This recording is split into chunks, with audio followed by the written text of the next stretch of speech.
안녕하십니까, 서성입니다.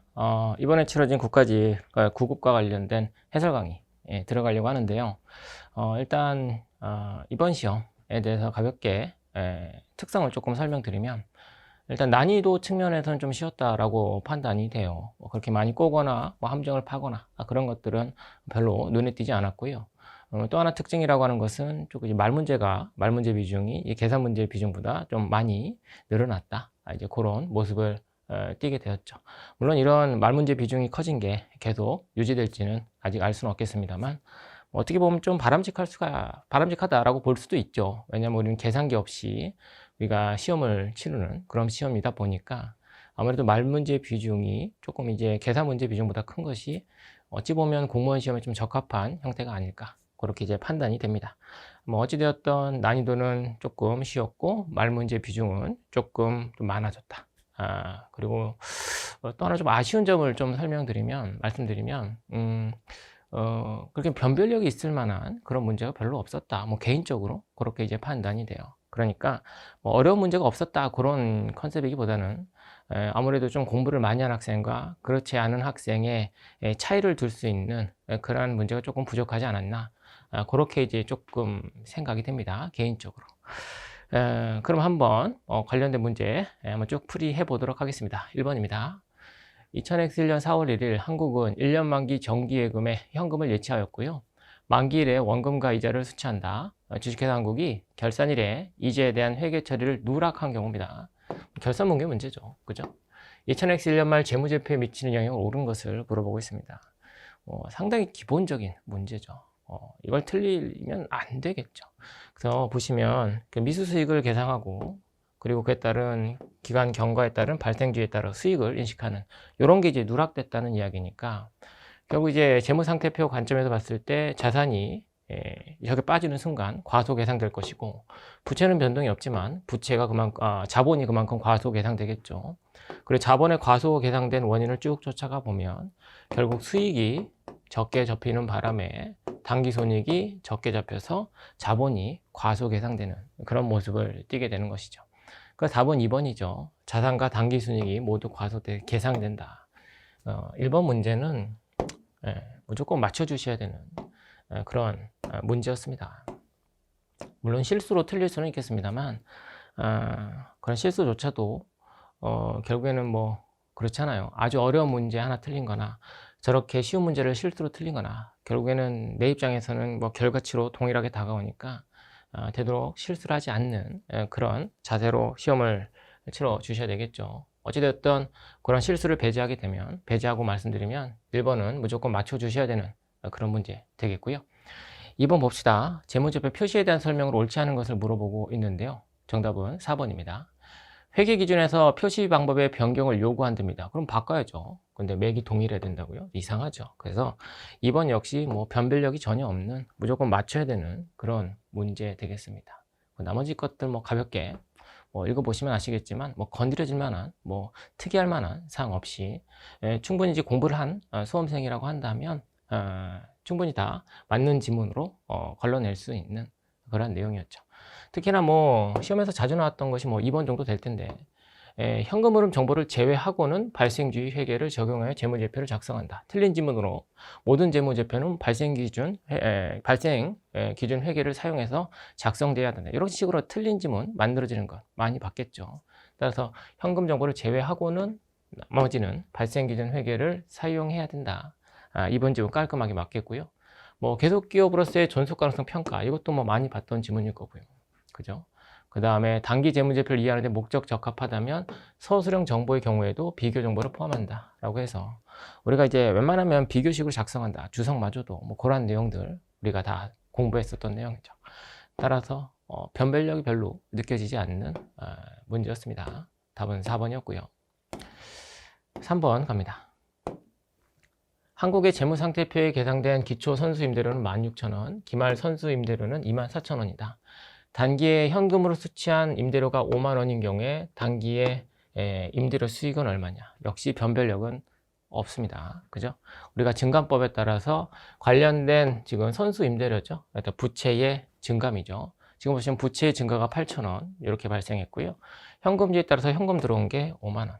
그러면 나머지 발생주에 따른 손익을 집어넣어 주시면 되는 거죠. 우리가 일반적인 아주 뭐 현금 흐름표 등을 풀 때 증감법에 따라서 관련된 현금의 증감을 분석하는 기법인데, 그것이 꼭 거기에서만 사용되는 것이 아니라 이와 같이 연관된 손익 등을 뽑아낼 때도, 또는 관련된 자산부채, 현금을 제외한 자산부채 증감 등을 뽑아낼 때도 우리가 충분히 써먹을 수 있는 방식이었죠. 따라서 이렇게 선수님들의 증가, 그 다음에 현금의 수치, 나머지는 손익, 그렇게 해서 답은 1번으로 쉽게 나오겠습니다. 되셨죠? 역시 우리가 뭐 지겹게 했었던 증감법으로 뭐 쉽게 풀 수 있었던 문제였고요. 4번 보죠. 사채에 대한 설명으로 옳지 않은 것을 물어보고 있습니다. 역시 변별력은 없었습니다. 그죠? 사채 할인 발행 차금 상각액 매년 감소한다라고 해서 우리가 이 그림을 명확하게 가져갑시다. 그렇게 공부했었죠. 액면 발행, 할증 발행, 할인 발행해서 요렇게 결국에는 만기가 되면 액면 금액에 수렴하게 된다. 요게 할증 발행 차금이고 요게 할인 발행 차금인데 연도를 이렇게 끊어서 보면 결국에 그 상각액은 매기 증가할 수밖에 없다. 그렇게 말씀드렸잖아요. 이렇게 그죠? 시간이 지남에 따라서 점차 증가할 수밖에 없다. 그죠? 사채 할인 발행 차금 상각액과 사채 할증 발행 차금 상각액은 매년 증가한다. 뭐 지겹게 봤었던 내용입니다. 변별력은 없었다라고 판단이 되겠고요. 물론 이제 실수로 틀린 경우는 조금 아쉽겠습니다만 문제 자체의 난이도로 봤을 때 그렇다. 그렇게 이제 말씀드릴 수가 있겠습니다. 5번 갈까요? 무형자산에 대한 설명을 옳은 걸 물어봅니다. 답은 1번인데요. 무형자산의 회계 처리는 내용연수에 따라 다르죠. 내용연수가 유한한 무형자산은 상각을 하고 내용연수가 비한정인 무형자산은 상각하지 않죠. 비한정이라고 하는 건 뭐 수업 시간에서 누차 말씀드렸지만 가치 자체가 감소하지 않아서 상각하지 않는다, 그런 컨셉이 아니라고 했습니다. 무형자산은 형태가 없다 보니까 우리가 합리적인 내용연수를 추정하기 어려운 경우가 있을 수 있고, 그런 경우에 한정해서 우리가 비한정 내용연수로서 상각을 하지 않는 대신에 손상의 징후가 있거나 매년 손상 검사를 통해서 가치 감소분을 덜어내는 그러한 작업을 수행한다라고 했었죠. 그죠? 그렇게 말씀을 드렸고, 또 하나, 최초 이제 비한정으로 내가 무형자산을 기록했다라고 할지라도 이후에 만약 합리적으로 내용연수를 추정할 수 있게 되었다라고 한다면 그때부터는 우리가 관련된 추정된 내용연수에 맞춰서 우리가 상각을 해야 한다, 그렇게 말씀을 드렸었죠. 그래서 뭐 답은 1번, 그죠? 쉽게 나오고요. 나머지 것들 볼까요? 무형자산을 창출하기 위한 내부 프로젝트를 연구 단계와 개발 단계로 구분할 수 없었을 때는 모두 연구 단계로 우리가 해석한다라고 했어요. 그 말은 뭐예요? 모두 단기 비용으로 처리한다, 그렇게 말씀을 드렸었죠. 3번 보시면 무형자산의 내용연수는 자산의 내용연수를 추정하는 시점에 평가된 표준적인 성능 수준을 유지하기 위하여 필요한 지출을 초과하는 계획된 미래 지출이 예상되는 경우 비한정으로 판단한다. 이 문구가 여러분들 처음 보는 분들이 많을 텐데 저것 때문에 살짝 좀 당황했을 수는 있을 것 같아요. 좀 낯선 지문인데 맞는 거 아닐까? 근데 가만히 읽어보면 무형자산의 내용연수는 자산의 내용연수를 추정하는 시점에, 즉 이게 몇 년을 사용할 수 있을까 추정하는 시점에 표준적인 성능 수준을 유지하기 위하여 필요한 지출을 초과하는, 즉 한마디로 미래에 뭐 3년 후에 뭐 자본적 지출 등이 계획되어 있다. 그래서 그 가치가 다시 조금 올라갈 것이다 라고 하는 것이 계획되어 있다라고 할지라도 그런 거 무시하고 우리가 내용연수 등을 따지는 것이지, 미래에 뭐 3년 후, 4년 후에 어떠한 자본적 지출 등을 통해서, 즉 필요한 지출을 초과하는 계획된 미래 지출이라고 하는 것은 결국 자본적 지출 등으로 해석할 수 있겠죠. 그러한 지출이 예상되면 다시 관련된 뭐 내용연수가 증가될 테니까 그냥 비한정으로 할까? 그렇게 하면 안 된다, 그 말이죠. 그래서 3번 지문이 조금 까다로운 내용이었는데 그래요. 답이 뭐 1번에서 쉽게 나오니까 조금 대범한 수험생이라고 한다면 모르는 지문인데 1번이 뭐 이렇게 하고 이제 넘어갈 수 있는 상황이었겠지만 아마 초심자는 좀 힘들지 않았을까, 뭐 그런 판단이 듭니다. 아무래도 낯선 지문이 나타나게 되면 당황하는 게 사람의 본성이니까. 따라서 이게 조금 여러분들을 심란하게 하지 않았을까, 그렇게 이제 판단이 되겠고요.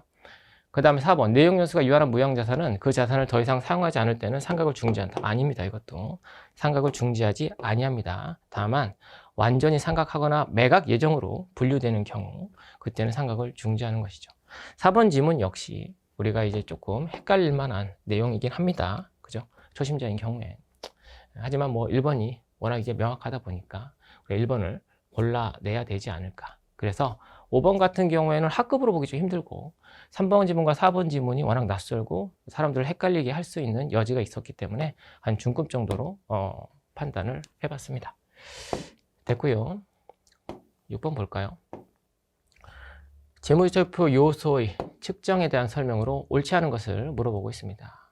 이것도 뭐 우리가 많이 했었던 내용 아니겠습니까? 답은 3번인데 공정가치 측정일에 시장 참여자 사이에 정상거래에서 장산을 매입할 때 지급하거나 부채를 차입할 때 수취하게 될 가격이다 뭐 이렇게 나와 있는데 공정가치라고 하는 것은 측정일에 시장 참여자 사이에 정상거래 자산을 매각하거나 부채를 상환할 때 발생될 가격 상당액 그렇게 봐주시면 되겠죠. 그래서 우리가 이제 기업이 이렇게 있다라고 했을 때 역사적 원가라고 하는 것, 이것은 이제 유입가치가 되는 것이고, 역사적 원가라고 하는 것, 유입가치가 되는 것이고, 그리고 현행가치 중에 현행 원가라고 하는 게 있었죠. 현행 원가. 이것도 이제 유입가치가 되는 거죠. 현행 원가도 유입가치가 되는 거죠. 역사적 원가랑 현행 가치로 크게 두 가지로 구분할 수 있는데 기본적으로 역사적 원가라고 하는 것은 과거에 실제 내가 취득한 그런 원가 상당액, 자산 같은 경우에 말이죠. 따라서 과거에 취득할 때 실제 지급한 거래 원가까지 모두 포함을 해서 역사적 원가가 기록이 되는 것이고 따라서 유입 원가다라고 볼 수가 있겠죠. 기업 입장에서 그것을 자산인 경우에 실제 취득하면서 발생한 원가니까. 그리고 현행 가치 중에서도 현행 원가라고 하는 것은 지금 내가 뭐 보유하고 있는 어떤 자산이 있다라고 한다면 이 자산과 똑같은 상태의 물건을 산다면 얼마가 들어갈까? 뭐 이런 컨셉이다 보니까 이것도 유입 가치다. 그렇게 이제 표현할 수 있는 것이고. 두 개의 유출 가치가 있죠. 일단 하나는 지금 나와 있는 공정 가치입니다. 공정 가치. 공정 가치라고 하는 것은 내가 지금 갖고 있는 자산을 시장에서 내다 팔면 시장에서 형성된 가격, 쉽게 하면 시장에 형성된 가격은 얼마일까? 자산 가지고 설명하면 뭐 그런 컨셉인 것이죠. 따라서 그냥 시세 정도라고 여러분들 생각하시면 될 것 같고 구체적으로 매각에 들어가는 부대 원가 등은 고려하지 않는다. 그렇게 봐주시면 되겠죠. 그리고 또 하나 뭐 있습니까? 그렇죠. 사용가치. 그 다음에 부채인 경우는 이행가치. 그렇게 들어가는 거죠. 즉 자산 가지고 설명하면 사용가치라고 하는데 이 자산을 내가 뭐 매각하는 것이 아니라 내가 쭉 사용한다라고 한다면 내가 이것을 통해서 얻게 될 미래 현금의 현재 가치 상당액은 얼마일 것이냐.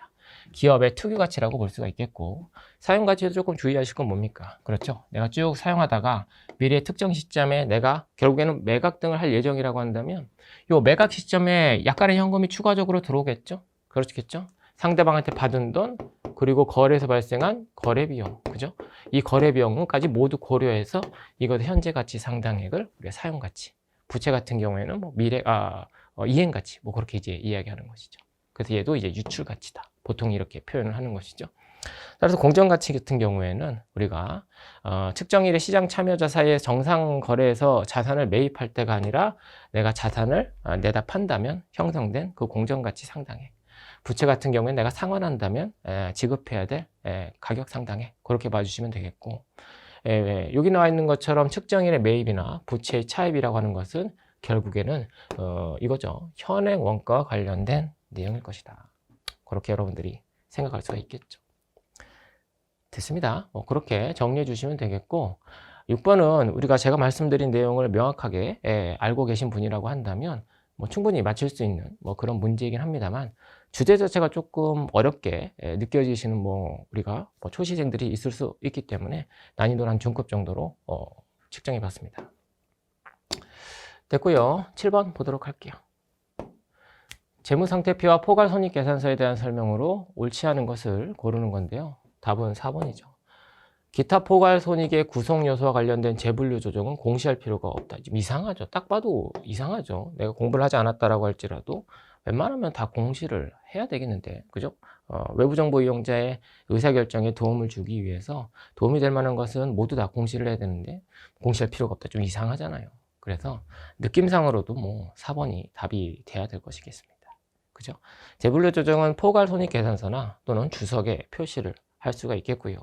만약에 주석에 표시하는 경우에는 관련 재분류 조정을 반영한 후에 기타 포괄손익의 항목을 표시한다. 뭐 이런 문구를 우리가 말문제 대비용을 조금 체크해야 된다라고 이론 정리 시간에 공부를 했었죠. 답은 4번이고요. 나머지 것들 볼까요? 기업이 재무상태표에 유동자산과 비유동자산, 유동부채와 비유동부채로 구분하여 표시하는 경우 이연법인세 자산이나 이연법인세 부채는 유동으로 분류하지 아니한다라고 말씀을 드렸습니다. 그렇죠. 이연법인세 자산과 이연법인세 부채는 유동으로 분류하지 않는다. 또 이연법인세 자산과 이연법인세 부채의 또 하나의 특징은 뭐였습니까? 그렇죠. 현재 가치 평가를 하지 않는다. 뭐 그런 것들 여러분들이 좀 체크해 주시면 좋겠고요. 그 다음에 2번, 영업주기는 영업활동을 위한 자산의 취득 시점부터 그 자산이 현금이나 현금성 자산으로 실현되는 시점까지 소요되는 기간이다. 그 영업주기라고 하는 것은 자금이 투입되고 그것으로 뭐 재고자산 등을 매입하고 팔고 그것이 매출 채권이 된 다음에 현금으로 회수되는 이 사이클. 요게 영업주기라고 했었죠. 그와 관련된 내용 되겠습니다. 3번, 수익과 비용의 어느 항목도 당기손익과 기타 포괄손익을 표시하는 보고서 또는 주석에 특별손익이라고 하는 것은 등장할 수 없다라고 누차 강조드렸었죠. 그 답은 4번 됐습니다. 7번은 뭐 그렇게 어려운 건 아니었어요. 역시 어려운 건 아니고 우리가 이론 정리만 기본 이론만 충실하게 들었다라고 한다면 뭐 충분히 맞출 수 있는 그런 정도의 수준이었지만 뭐 초시생 같은 경우에는 뭐 살짝 좀 당황할 수 있지 않았을까. 근데 내가 만약 2년, 3년째 공부한다. 그러신 분이라고 하면 당연히 맞춰야 되는 수준의 문제가 아니었을까. 그렇게 판단이 되고요. 그 다음 이제 8번 보도록 하겠습니다. 재고자산에 대한 설명으로 옳지 않은 것을 물어보고 있는데요. 답은 3번이에요. 재고자산의 순실현 가능 가치가 상승한 증거가 명백한 경우 최초의 장부 금액을 초과하지 않는 범위 내에서 평가 손실을 환입을 한다. 그 결과 새로운 장부 금액은 취득 원가와 순실현 가능 가치 중에 큰 금액으로 간다. 아니라고 했습니다. 기본적으로 재고자산은 원가입니다. 원가죠. 그리고 정상적인 재고자산이라고 한다면 요거 팔았을 때 내 손에 떨어지는 돈, 즉 순실현 가능 가치는 당연히 원가 위에 있어야 되는 것이죠. 하지만 내가 팔아서 이익이 충분히 난다라고 우리가 추정한다라고 할지라도 우리가 신뢰성 측면에서 어차피 재고자산이라고 하는 것은 조만간 실제 판매가 이루어질 것이 예정되어 있기 때문에 일반적으로 정상주기 내 판매 등이 당연히 이루어질 것이니까 우리가 신뢰성 측면에서 그냥 원가로 기록을 했다가 실제 실현되는 시점, 즉 판매가 이루어지는 시점에 수익과 비용을 인식하는 것이겠죠. 그런데 12월 30일 현재 판매가 되지 않고 있는 상황에 예를 들어서 이거 팔아봐야 내 손에 떨어지는 돈이 원가 이하로 만약에 추정된다라고 한다면 그때는 해당 자산의 가치 자체가 원가 및 한마디로 순실현 가능 가치 정도밖에 없는 것이니까 자산의 가치를 다운시키면서 그만큼을 평가 손실로 인식하게 되는 것이죠. 그렇게 되는 거죠. 근데 만약에 이러한 원인이 사라져서 다시 우리가 순실현 가능 가치가 원가 이상이 되게 되었다 라고 한다면 다시 이제 원가로 우리가 관련된 금액을 장부에 기록하면 되는 것이죠. 그죠? 그렇게 되는 것이죠. 따라서 둘 중에 큰 금액이라고 표현되어 있는 3번은 틀렸다라고 잡아낼 수가 있겠습니다. 그죠? 됐습니다. 우리가 뭐 두 개를 비교해서 더 큰 금액을 기록하는 것이 아니잖아요. 만약 큰 금액으로 기록한다라고 한다면 재고자산을 사자마자 무조건 나는 이익 등을 일반적인 재고자산 같은 경우에 상품을 샀었을 때 무조건 평가이익 등이 무조건 계상이 돼야 되는데 그렇게 하지 않잖아요. 따라서 3번이 틀렸다. 그렇게 봐주시면 되겠고 나머지 것도 보면 재고자산은 취득원가와 순실현 가능 가치 중에 낮은 금액으로 측정하고 즉 보시면 정상적인 상황에서 이걸로 측정되는 것이고 만약에 순실현 가능 가치가 이렇게 떨어졌다고 한다면 둘 중에 작은 금액 이렇게 되는 거죠. 그래서 어찌 표현해 보면 둘 중에 낮은 금액이라고 표현되어 있는 1번이 맞는 거죠. 그래서 딱 봐도 1번의 말과 3번의 말이 지금 다른 이야기를 하고 있으니까 적어도 1번이나 3번 중에 하나를 골라 주셔야 되는 그런 문제였고요. 당연히 1번은 맞는 내용으로서 조금만 공부해도 알 수 있는 내용이다 보니까 정답은 3번으로 쉽게 나올 수 있는 그러한 문제였습니다. 됐습니다. 뭐 조금 더 읽어보면 취득원가는 매입원가 등을 모두 합쳐야 된다. 뭐 그런 내용이 실려 있고요. 그 다음에 저가법이라고 하는 것은 항목별로 적용한다. 다만 서로 비슷하거나 관련된 항목 등을 통합하여 적용하는 것이 적절할 수 있다라고 해서 예를 들어서 뭐 세트로 판매되는 그러한 뭐 상품 등이 있다라고 한다면 그때는 통합해서 우리가 적용하는 것이 적절할 수 있다. 그렇게 말씀을 드렸었고요. 그 다음에 4번 순실현 가능 가치의 상승으로 인한 재고자산의 평가 손실 환입은 환입이 발생한 기간에 비용으로 인식된 재고자산 금액의 차감액으로 인식한다. 한마디로 매출 원가를 차감하는 방식으로 반영된다. 뭐 그러한 내용이 실려 있습니다. 그래서 우리가 재고자산에 대한 평가손실에 대한 뭐 이론편에서 말씀드렸던 내용을 정확하게 숙지하고 계셨다라고 한다면 어렵지 않게 맞출 수 있지 않았을까, 그렇게 판단을 해서 난이도는 좀 낮은 수준으로 책정을 해봤고요. 그 다음 이제 9번 보도록 할까요? 유형자산에 대한 설명으로 옳지 않은 것을 고르는 건데요. 답은 2번입니다. 안전 또는 환경상의 이유로 취득하는 유형자산은 다른 자산에서 미래의 경제적 효익을 얻기 위해 필요한 경우에도 그 자체로는 미래의 경제적 효익을 얻을 수 없으므로 자산으로 인식하지 아니한다. 뭐 당연히 아니겠습니다. 예를 들어 A라고 하는 뭐 자산이 있는데, 기계장치가 있는데, 이 기계장치는 직접적으로 미래 경제적 효익을 창출한다. 그런데 이게 돌아가기 위해서는 기본적으로 B라고 하는 것이 필수적으로 서포트가 필요하다.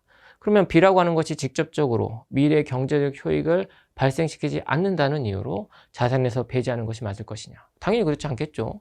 요게 있어야 얘가 원활하게 돌아가고 그에 따라서 경제적 효익을 창출할 수 있는 것이니까, 따라서 그런 경우에도 자산으로 당연히 인식을 해야 되는 것이죠. 당연한 내용 되겠고요. 만약에 해당 문구를 처음 보시는 분이라고 할지라도 딱 봐도 틀렸네 라고 하는 것을 알 수 있을 정도의 지문이 아니었을까, 그렇게 이제 판단이 됩니다. 나머지 것들 볼게요. 유형자산의 일상적인 수선 유지와 관련된 원가, 이거 수익적 지출이잖아요. 따라서 자산의 장부 금액에 포함하지 않죠. 단기 비용으로 처리를 하겠고요. 3번, 유형자산으로 인식되기 위해서는 미래 경제적 효익의 유입 가능성이 높아야 한다. 이것도 뭐 당연한 내용 아니겠습니까? 물론 이런 실수를 할 수도 있어요. 우리가 이제 개념 체계를 공부하고 구체적인 기준서를 공부하게 되는데, 개념 체계는 개념 체계, 기준서는 기준서, 별개의 것으로 나누어서 여러분들이 정리를 해 주셔야 된다라고 누차 강조드렸습니다. 즉 개념 체계는 말 그대로 개념 체계인 것이지, 우리가 구체적으로 따라야 되는 회계 기준은 기준서의 각 사항들이다. 따라서 양쪽에서 다른 이야기를 한다라고 한다면 우리는 기준서에 따라서 회계 처리를 해야 된다. 뭐 그런 이야기 했었죠. 근데 문제는 개념 체계에서 자산의 정의 등을 설명할 때 뭐 자산에 대해서 이런 저런 이야기하면서 잠재력 뭐 이런 이야기하면서, 그런 잠재력이라고 하는 것이 경제적 효익의 유입 가능성이 높아야 하는 것을 의미하는 것은 아니다. 뭐 이런 식의 표현이 나오다 보니까 경제적 효익의 유입 가능성이 높아야 된다고? 꼭 그래야 되나? 뭐 이런 식으로 착각을 해서 3번도 틀린 거 아닌가요? 그렇게 오해를 한 수험생이 있을 수도 있겠습니다만, 다시 한번 강조드려요. 개념 체계에서 이야기하는 것과 우리가 각각의 기준서에서 구체적으로 말하는 것이 다를 수 있습니다. 다를 수 있고요. 그리고 지금 같은 경우에는 유형자산 기준서에서 언급된 유형자산에 대한 우리가 정의를 명확하게 외우고 있습니까? 이런 것들을 물어보고 있는 것이다 보니까 3번은 당연히 맞는 지문으로서 체크하고 넘어가 주셔야 되겠습니다. 아시겠죠? 됐습니다. 그럼 4번 보도록 하죠. 유형자산을 인식되기 위해서는 자산의 원가를 신뢰성 있게 측정할 수 있어야 되겠죠. 역시 우리가 유형자산의 정의에 언급되어 있었던 내용이죠. 당연히 원가를 신뢰성 있게 측정할 수 있어야 해당 금액을 최초 취득 원가로 기록할 수 있지 않겠습니까? 답은 2번이고요. 그 다음 이제 10번 보도록 하겠습니다. 자본에 대한 설명으로 옳지 않은 것을 물어보고 있는데요. 정답은 4번입니다. 난이도는 상급으로 했는데 사실상 이 문제를 틀렸다라고 해서 뭐 자괴감을 갖거나 그럴 필요는 없을 것 같습니다. 일단 정답 4번의 지문이 상당히 좀 생소해요. 전 개인적으로 난이도 상급이라고 하는 건 공부를 많이 한 수험생, 내공이 튼튼한 그런 수험생이라고 한다면 맞출 수 있고, 그렇지 않은 수험생은 뭐 함정에 빠지거나 또는 몰라서 틀리는 이 변별력을 가지는 그러한 좀 좋은 문제한테 이제 상급을 보통 주는데, 얘 같은 경우에는 그런 이유로 상급을 준 게 아니라 그냥 어려워서 일반 수험생들이 알 수 없는 지문을 집어넣고 그걸 정답으로 처리했기 때문에 어려워서 그냥 상급을 준 겁니다. 보시면 자본 개념을 실무적으로 적용하는데 측정에 어려움이 있다면 선택된 자본 개념에 따라 이익의 결정 목표가 무엇인지 알 수 없다. 진짜 무슨 말인지 알 수가 없어요. 봅시다. 관련된 내용인데요. 보시면 기업은 재무제표 이용자들의 정보 요구에 기초하여 적절한 자본 개념을 선택해야 됩니다. 우리 자본 개념이 크게 세 가지 있는 것을 알고 계시죠? 명목 화폐 유지 개념, 그 다음에 구매력 유지 관점에서의 재무자본. 얘네들은 이제 우리가 재무적 관점에서의 자본 개념이고요. 그 다음에 실물 관점에서의 실물 유지 개념에 우리 자본 유지 개념이 있었죠. 그래서 뭐 간단한 예로 설명하면 기초에 뭐 재고 자산이 하나 있었다. 뭐 부채는 없었다고 가정하고요. 이것이 화폐로 측정된 것이 100원이었다. 자본이 100원이었다. 그리고 기말에 내가 열심히 일을 해가지고 뭐 부채는 없고요. 자산이 200, 자본이 200이 되었다. 그러면 우리가 추가적인 투하 자본 등이 없었다라고 한다면 우리가 명목 화폐 유지 개념 하에서의 이익을 측정하게 되면 기초 자본이 100이었는데 기말 자본이 200이 됐네. 그러면 네가 100만큼 열심히 해서 돈을 벌었네. 그런 식으로 이익이 측정되는 것이고, 그 다음에 요 나와 있는 구매력 유지 관점이라고 하는 것은 인플레이션 정도를 반영하는 거지 않습니까? 그래서 네가 아무런 활동을 하지 않았다라고 할지라도 예를 들어서 인플레이션이 1년 동안 10% 정도 발생했다라고 한다면 100원이라고 하는 것이 기말에 110원은 돼 있을 것이다. 따라서 그 110원을 초과하는 90원이 진정한 이익이다. 그렇게 바라보는 것이고, 실물자본 유지 개념은 어떻게 들어가는 거죠? 그렇죠. 이 재고자산을 보는 거죠. 실물을 보는 거죠. 뭐 단순하게 얘기하면, 그죠? 따라서 기말에 예를 들어서 저 재고자산 하나의 가치가 150원이다. 그럼 니는 그냥 저 재고자산을 그냥 껴안고 아무 활동도 하지 않았어도 150이 돼 있을 텐데 지금 200인 걸로 봐서 네가 열심히 경영을 해서 벌어들인 진정한 이익은 50이다. 뭐 이렇게 측정하는 것이었죠. 그죠? 이러한 개념을 설명하는 거죠. 그죠? 조금 더 이어가면 이용자들의 주된 관심이 기업의 조업 능력 유지에 있다면 실물 자본 유지 개념을 사용해야 되고, 비록 자본 개념을 실물적으로 적용하는 데는 측정의 어려움이 있을 수 있지만 선택된 자본 개념에 따라 이익의 결정 목표가 무엇인지 알 수 있게 된다. 이게 있어요. 이게 뒤쪽만 뚝 띄어가지고 집어넣은 거거든요. 그러니까 알 수가 없죠. 그죠? 그죠? 그래서 이 문제를 틀렸다라고 해도 크게 뭐 낙담하거나 내가 너무 게을렀나 그렇게 자기감에 빠질 필요는 없다라고 판단이 됩니다. 나머지 시험 볼까요? 기업의 자산에서 모든 부채를 차감한 후 자녀 지분을 자본이라고 한다. 뭐 이것은 뭐 쉽게 자본의 정의를 설명한 것이니까 맞는 내용으로 알 수가 있을 것이고요. 두 번째 보시면 자본을 투자된 화폐액, 투자된 구매력으로 보는 재무적 개념 하에서의 자본은 기업의 순자산이나 지분과 동의어로 사용된다. 맞는 것 같죠? 맞는 것 같아요. 근데 시험장에서 보면 이게 맞을까? 어디 함정이 있지 않을까? 그렇게 의구심이 들지 않을까요? 저는 뭐 당연히 맞습니다. 이렇게 설명할 수 있겠습니다만 아마 시험장에서는 조금 이 문장 역시 우리가 자주 보던 문장은 아니다 보니까 조금 헷갈리지 않았을까? 맞는 것 같은데 혹시 뭐 이런 의심이 들 만한 그러한 지문이었다고 판단이 되고요. 재무제표 이용자들이 주로 명목상의 투하자본이나 투하자본의 구매력 유지에 관심이 있다고 한다면 재무적 개념의 자본을 채택해야 된다. 뭐 3번은 우리가 명확하게 알 수가 있는 내용이었죠. 그래서 뭐 2번 내용에 대해서 조금 의구심이 발동되는 그러한 지문이다 보니까 우리가 뭐 2번과 4번 중에 조금 헷갈려서 공부가 좀 된 학생이라고 할지라도 2번과 4번 중에 좀 헷갈려서 틀린 학생이 있지 않았을까 그렇게 이제 판단은 됩니다. 어찌되었던 정답으로 지금 되어 있는 4번의 지문이 워낙 구석진 그런 내용이다 보니까 너무 틀렸다라고 해서 너무 상심하거나 자괴감이 빠질 필요는 없다라고 판단이 됩니다. 11번 보죠. 2000X 1년 초 주식회사한국은 거래처에 상품을 판매하고 액면금액 10만 원인 무이자부입니다. 무이자부 어음을 수취했답니다.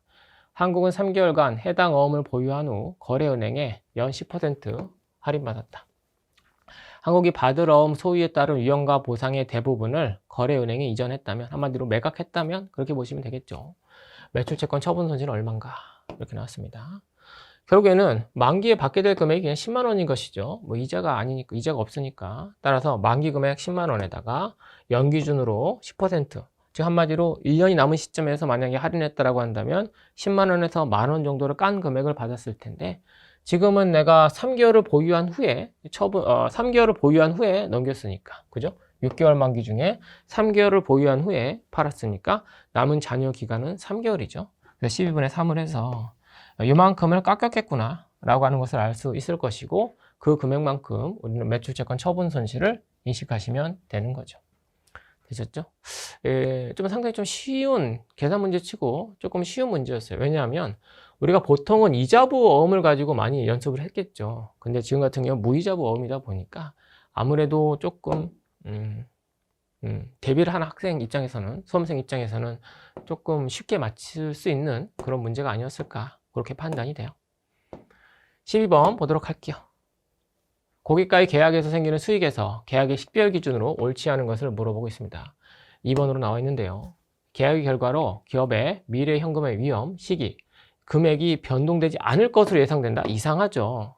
우리가 고객과의 계약으로 회계 처리할 때 다음과 같은 기준을 무조건 충족해야 된다고 하면서 여러 가지 기준이 있지만, 여러 가지 내용이 있지만 특히나 조금 신경 써야 될 게 첫 번째 것, 계약과 관련돼서 서면뿐만 아니라 구두나 그 밖에 사업 관행에 따라서 승인되는 것도 우리가 충족되는 것으로 보는 것이다. 첫 번째 요건을 충족되는 것으로 보는 것이다. 그렇게 말씀을 드렸었고요.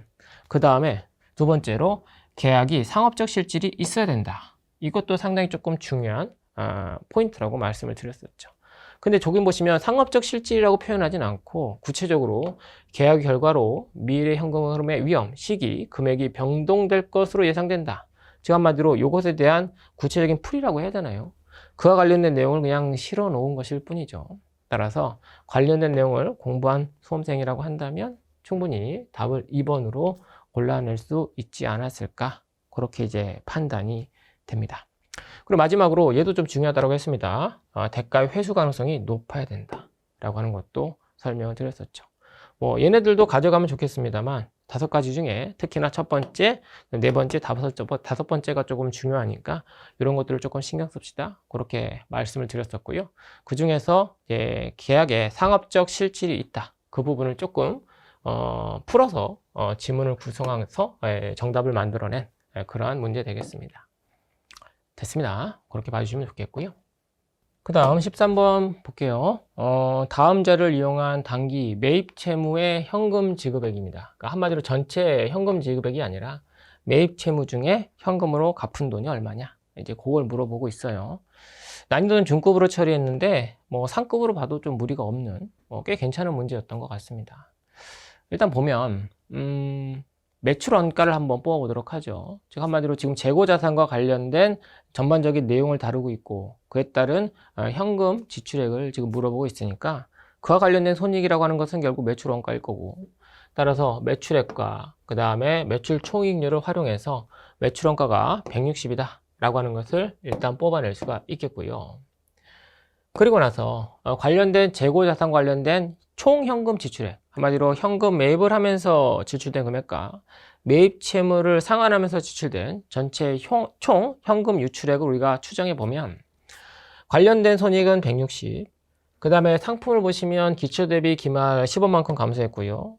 매입 채무 같은 경우에 10원을 증가했고요. 따라서 총 현금 지출액이라고 하는 것은 140원이다 라고 하는 것을 알 수가 있죠. 그래서 보통 문제 같은 경우에는 여기서 그냥 마무리가 되죠.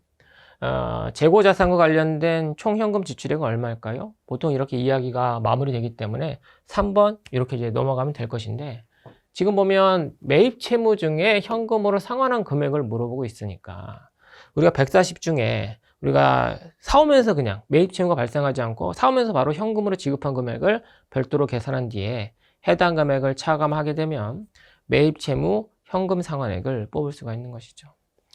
일단 보면 단기 매입 중에 현금 매입액을 우리가 계산해 보면 단기 매입액을 다음과 같이 150으로 쉽게 뽑아낼 수가 있는 것이고, 즉 기초상품과 기말상품, 매출원가 데이터가 다 있으니까 단기 매입이 150이구나 라고 하는 것을 알 수 있고, 그 중에서 보시면 60%는 외상 매입이니까 40%는 현금 매입이라는 이야기 되겠죠. 사오면서 바로 현금 지급했다는 이야기죠.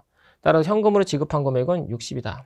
따라서 매입 채무를 현금으로 상환한 금액은 140에서 60을 뺀 80이 되는 것이다. 답은 1번이 되는 겁니다.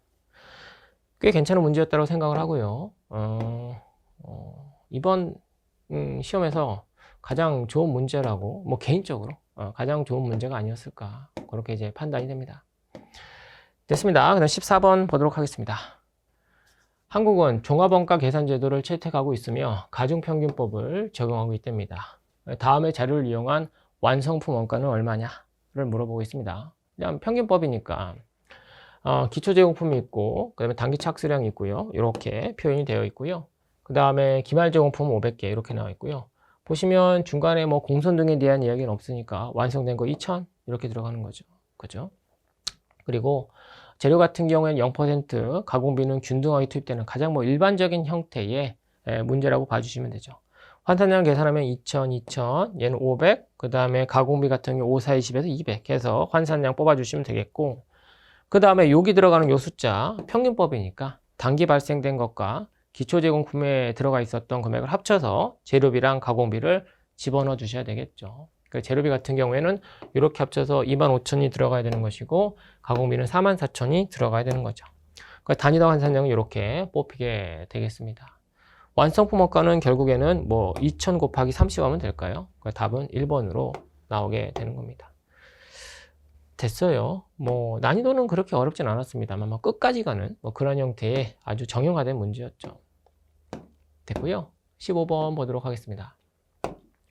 한국은 A 제품과 B 제품을 생산 판매하고 있다. 2000X1년도 연간 고정 원가 총액이 3,000원이고 두 제품에 대한 자료가 다음과 같을 때 연간 손익분기점에서 A 제품의 판매 수량은 뭐 꾸러미법과 관련된 내용이죠. 그래서 보시면 A 제품 같은 경우에는 하나당 단위 원가, 하나당 공원이익이, 단위당 공원이익이 20원 이렇게 되는 거고 얘는 40원 이렇게 되는 거죠.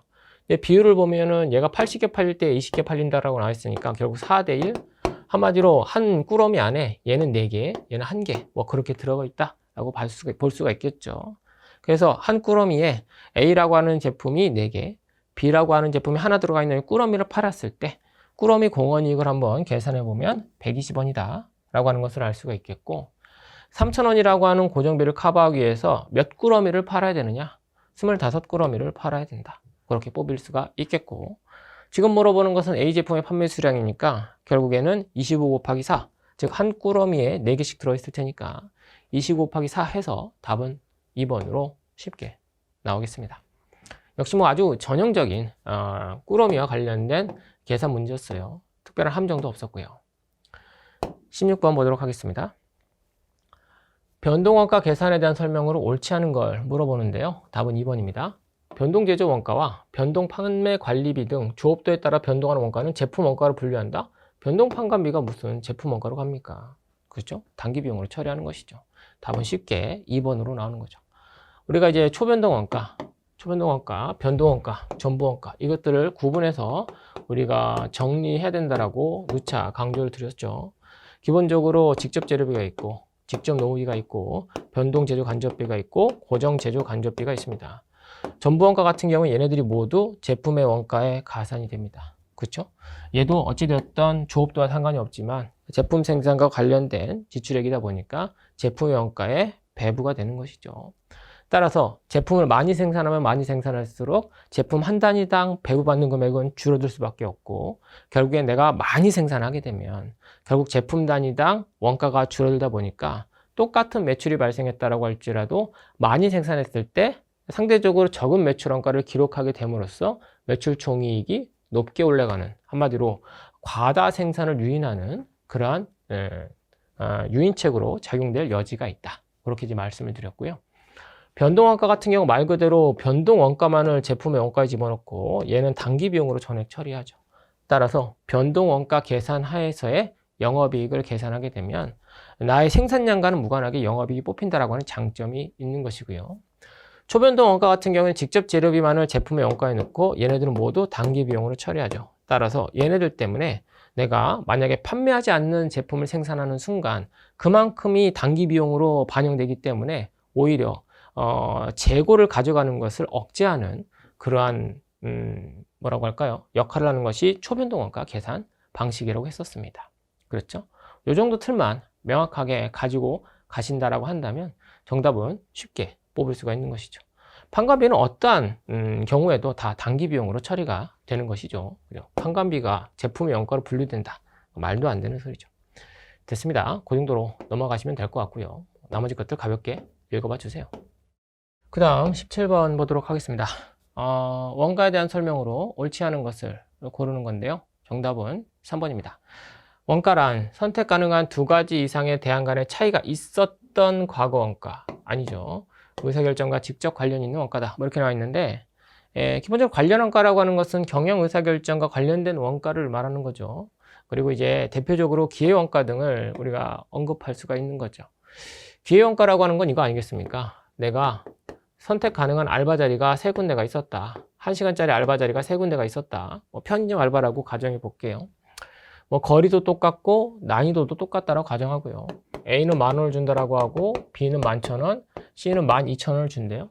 그래서 나는 C를 선택해서 알바를 했다라고 가정해 보죠.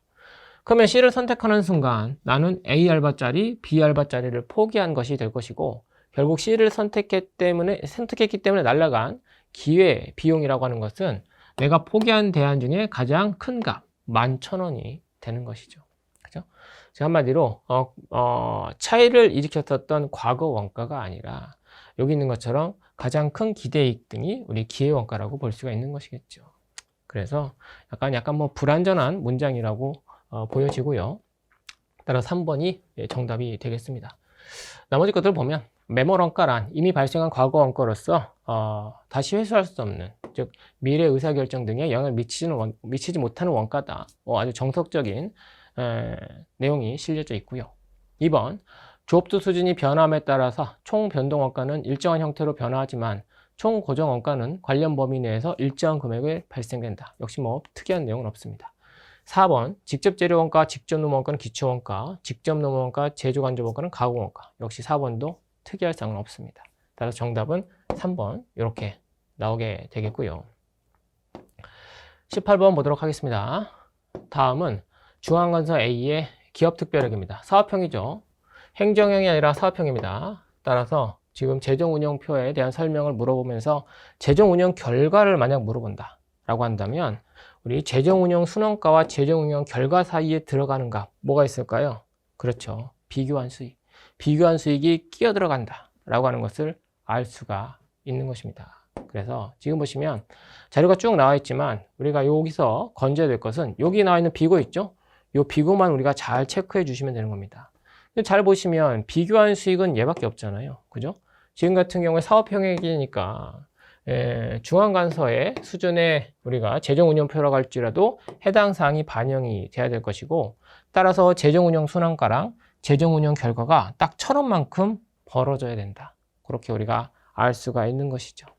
따라서 정답은 이제 3번으로 나오게 되는 것인데 사실상 구체적으로 계산을 통해서 뽑아야 되는 것이지만 내가 시간이 없었다라고 할지라도 사업형 회계네 1,000원만큼 차이가 나야 되는데 둘의 차이가 1,500원이네 3번 아니면 4번이겠구나 이렇게 여러분들이 잡아낼 수 있어야 될 것입니다. 아시겠죠? 그러면 구체적으로 한번 보도록 하죠. 일단 첫 번째 프로그램 순원가라고 하는 것은 프로그램 총원가에서 프로그램 수익을 차감해야 되는 것이죠. 보시면 프로그램 총원가라고 언급된 것이 이렇게 있나요? 이렇게. 그래서 이제 31,500원 그렇게 되겠고 프로그램 수익이 2만원 있으니까 일단 프로그램 순원가는 11,500원이 되는 겁니다. 그 다음에 이제 관리운영비 4만원 써 있잖아요. 4만원 이렇게 다 산을 해야 되겠죠. 더 해야 되는 것이겠죠. 더 해줘야 될 것이고 그 다음에 재정운영 순원가는 관리운영비에서 비배분 비용과 비배분 수익을 모두 반영해야 되는 거 아니겠습니까? 그죠? 던져줬잖아요. 비배분 수익은 1,000원이고 비배분 비용은 500원이다. 따라서 관련된 사항을 쭉 반영하게 되면 재정운영 순원가는 51,000원이 나오게 됩니다. 따라서 51,500원으로 나와 있는 3번이 틀렸다라고 봐주시면 되겠죠. 됐습니다. 그렇게 일반적인 우리가 재정운영표에 대한 흐름을 머릿속에 그리신 분이라고 한다면 그리고 사업형 회계랑 행정 회계를 조금 구분해서 공부한 분이라고 한다면 여기 나와 있는 재무계정 과목 등에 현혹되지 말고 요 비고 등만 가지고 충분히 답을 풀 수 있는 그런 정도의 문제가 아니었을까 그렇게 판단이 됩니다. 난이도는 중급 정도로 처리를 해봤어요. 됐고요. 19번 보도록 하죠. 국가회계 기준에 관한 규칙에 대한 설명으로 옳지 않은 것을 물어보고 있는데요. 답은 4번입니다. 이것도 우리가 정부회계에서 아주 진하게 공부했었던 거죠. 국가회계 실체 사이에 발생하는 관리전환은 유상거래일 경우에는 우리가 유상거래일 때는 공정가액, 무상거래일 때는 장부가액으로 한다라고 누차 강조를 드렸었던 내용 아니겠습니까? 따라서 정답은 4번으로 쉽게 나오겠습니다. 됐어요. 정답은 쉽게 나오고요. 나머지 것들 가볍게 보면 기타 유동자산은 미수수익, 선급금, 선급비용 및 재고자산 등을 말한다. 뭐 특이사항 전혀 없고요. 2번 중앙관서 또는 기금의 순자산 변동표는 기초순자산, 재정운용 결과, 재원의 조달 및 이전, 조정 항목, 기말 순자산으로 구분하여 표시한다. 요걸 이제 말하는 거거든요. 요거. 지금 보시면 중앙관서 수준이라고 했죠. 중앙관서 수준. 그죠? 중앙관서 수준. 기금 수준에서는 이렇게 재원의 조달 및 이전 등이 이렇게 표시가 되지만 국가 수준으로 올라가게 되면 저것이 없어진다 라고 하는 특징을 제가 설명을 드렸었습니다. 그죠? 중앙관서의 순자산 변동표의 재원의 조달 및 이전은 국가의 재정 운용표 작성 시 상계돼서, 즉 한마디로 요 중앙관서와 요 중앙관서의 재원의 조달 및 이전이 서로 상계돼서 없어지거나 또는 비교한 수익 등에 반영돼서 재정 운용 결과에 들어가게 된다. 그런 내용을 설명을 드렸었죠.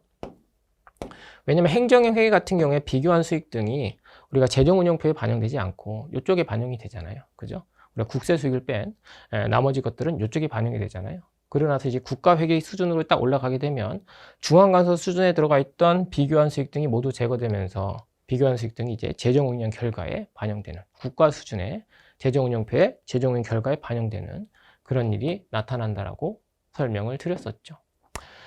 됐습니다. 그렇게 여러분들이 좀 정리해 주시면 좋겠고, 그 다음에 3번 무주부동산의 취득, 국가 외의 상대방과의 교환 또는 기부 체납 등의 방법으로 자산을 취득하는 경우에는 취득 당시 공정가액을 취득원가로 한다. 역시 우리가 뭐 정부회계를 공부하면서 설명드렸었던 내용입니다. 됐어요. 그리고 뭐 4번을 워낙 제가 뭐 강조했었던 내용이니까 뭐 다른 내용이 조금 가물가물하다라고 할지라도 여러분들이 충분히 답을 골라낼 수 있지 않았을까, 그렇게 판단이 됩니다. 됐고요. 마지막 20번 보도록 하겠습니다. 다음 자를 이용한 매출 총이익은 얼마일까?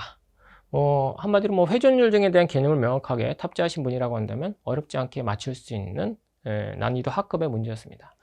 보시면 평균값을 이용한다고 했으니까 기초 매출 채권과 기말 매출 채권의 평균값은 500원이 될 것이고 지금 회전율이 5회죠. 따라서 매출액은 2,500원이 자연스럽게 뽑히고, 같은 방식으로 매출원가를 1,600원 뽑아서 매출 총이 900원을 뽑는 난이도 하급의 문제였습니다.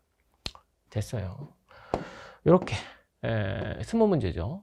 이번에 치러졌던 국가직 9급 20문제를 모두 풀어봤는데요. 다시 한번 말씀드리면 말문제가 좀 많아졌어요. 개인적으로 좀 바람직한 그러한 변화라고 생각은 됩니다만, 이러한 변화가 계속 유지될지는 모르겠어요. 다음 시험이 또 어떻게 될지 모르죠. 어찌됐든 이번 시험만 보면 기존 시험과 그런 차이점이 있었고, 다만 아쉬운 점은 좀 열심히 하는 학생과 그렇지 않은 학생을 좀 구분짓는 문제가 조금 부족하지 않았을까, 그런 아쉬움이 조금 남는 시험이었습니다.